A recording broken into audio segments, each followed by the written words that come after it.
আসসালামু আলাইকুম এসএসসি 26 और এইচএসসি 28। আশা করি তোমরা সবাই ভালো আছো, তোমাদের ঈদ ভালোই কাটতেছে, ছুটিতে কাটতেছে। এখন আমি হচ্ছে কিছুদিন ধরে বা বলতে পারো মানে কয়েকটা পোস্ট তোমাদের গ্রুপে এরপর আমার পেজে কমেন্টে দেখতেছি যে তোমরা সবাই হচ্ছে প্র্যাকটিক্যাল নিয়ে একটু টেনশনে আসো, যে ভাইয়া প্র্যাকটিক্যালি কীভাবে 25-25 পাবো, প্র্যাকটিক্যাল কীভাবে ভালো হবে, কীভাবে হচ্ছে যে মানে ভালো একটা মার্কস আনা যাবে। প্রথম কথা হচ্ছে তুমি যদি বাংলাদেশে থেকে এখনও প্র্যাকটিক্যাল নিয়ে টেনশনে থাকো তাহলে এইটা একটা বড় একটা সমস্যা, যে তোমার একটু বড় হইতে হবে। কারণ তুমি এখনও যদি না বুঝো যে আসলে প্র্যাকটিক্যাল জিনিসটা কি, প্র্যাকটিক্যাল কেমনে কি করা হবে, তাহলে এটা একটা ঝামেলা। প্রথম কথা কি, প্র্যাকটিক্যালে কেমনে 25-25 পাবা, ফার্স্ট অফ অল ডিপেন্ড করতেছে তোমার স্কুলের উপর। তোমার স্কুলের উপর ডিপেন্ড করতেছে যে তোমার স্কুল কীরকমভাবে অন্য স্কুলকে খুশি করতেছে, এই একটা জিনিস গেল। সেকেন্ড ডিপেন্ড করতেছে তোমার উপর, পারো নাকি এটা, না মোটেও না। ডিপেন্ড করতেছে তুমি কতটুক বকশিস দিতে পারতেছো।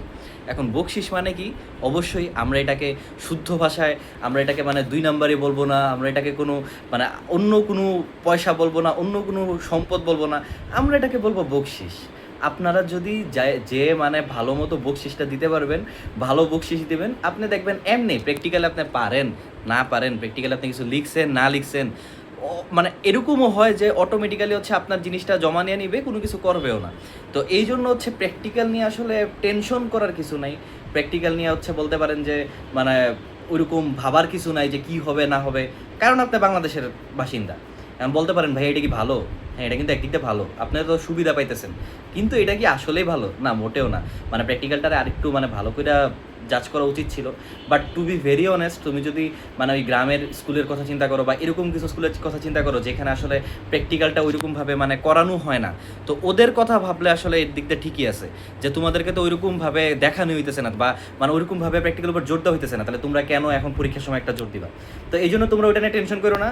দেখবা যে একটা নর্মাল নিয়মে যাবা, তোমাকে হয়তো স্কুল থেকে কিছু বলে দিবে বা তুমি নিজে কিছু বকশিস নিয়ে যাবা, প্রিপারেশন নিয়ে যাবা। আবার বকশিস ছাড়া যাও না, কারণ যদি বকশিস ছাড়া যাও তাহলে কিন্তু আবার মানে চেতা যেতে পারে। তো এই জন্য প্র্যাকটিক্যাল নিয়ে টেনশন করো না, জাস্ট যাও, প্র্যাকটিক্যালে যা যা লাগে ওইসব নিয়ে যাও। আর বাকি কিছু হচ্ছে যেটা বললাম, বকশিসটা নিজের কাছে রাখো, নিজের পকেটে রাখো, নিজের প্র্যাকটিক্যাল খাতার ভিতরে রাখো, যেভাবে সবাই রাখবে বা যেভাবে রাখলে সুবিধা হয় ওইভাবেই রাখো, ঠিক আছে? আর টেনশন করার কিছু নেই। 25-25 না পাও, অ্যাটলিস্ট 20-22-23-24 দিয়েই দিবে।